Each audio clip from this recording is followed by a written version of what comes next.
And then I have these deposits that are from customers as well. So let's say that this $3,870 is really from 2 different customers, and I want to be able to reflect that.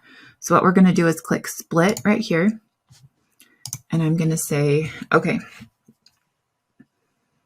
I have $3,000 that came from, let's call them, we'll say this one is the marketing again.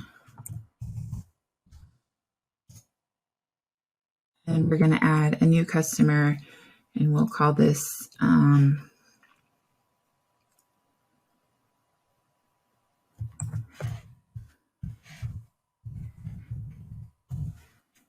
getting really creative with my names here, but we'll call that Smith Marketing, and that's $870. And QuickBooks won't let you add it until this is 0, until everything matches up with what the deposit amount was.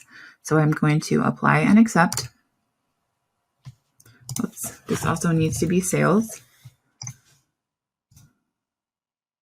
There we go.